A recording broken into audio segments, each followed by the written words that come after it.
Print email Facebook Twitter More dark Mofo visa delay for ex-jihadist could be seen as attack on freedom of speech. Peter Greste says delays in granting a former jihadist an entertainment visa for Hobart's Dark Mofo festival could be seen as an attack on free speech, according to Australian journalist Peter Greste. Mr. Greste, who was imprisoned in Egypt in 2013, is due to interview British scholar Mohammed Manwar Ali as part of the Dark and Dangerous Thoughts event this weekend.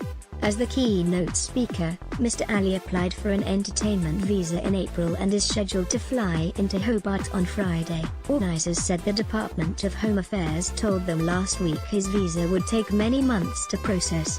The event will go ahead as scheduled, but with Mr. Ali appearing via satellite link. Mr. Greste is unaware of what is behind the delay for Mr. Ali, who is now a peace activist. It's hard to understand what could have delayed this visa unless there are some concerns about his character, he said.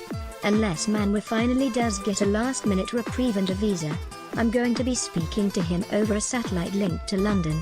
Mr. Greste said it could reflect negatively on the department. The department hasn't said what the problem is, and so we just don't know what's going on, or what messages it may or may not be trying to send, he said. I think that it's going to be seen as an attack on free speech.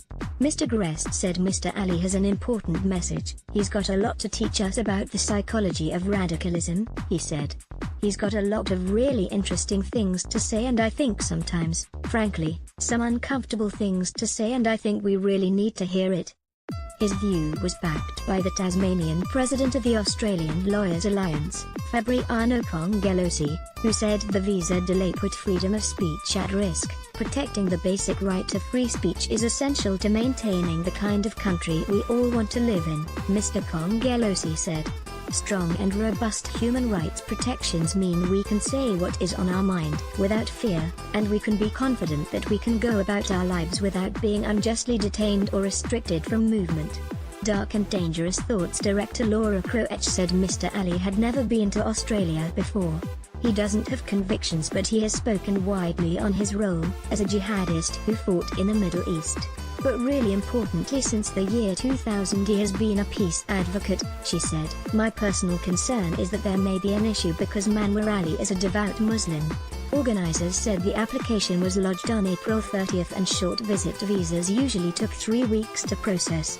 Mr. Ali's application included letters of support from the government, law enforcement, university and charities in the United Kingdom and Australia. In a statement, the Department of Home Affairs said it would not comment on individual cases. All non-citizens entering Australia must meet, and continue to meet, the character and security requirements set out in the Migration Act 1958, the statement said.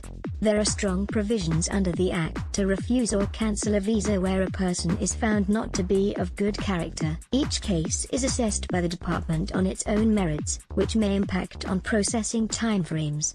Dark Mofo has faced controversy before, particularly in 2017 when a performance using the carcass of a recently slaughtered bull created a storm of protest.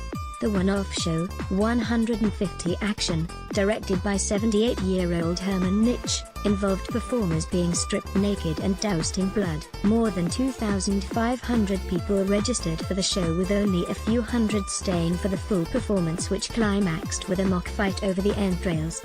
Print email Facebook Twitter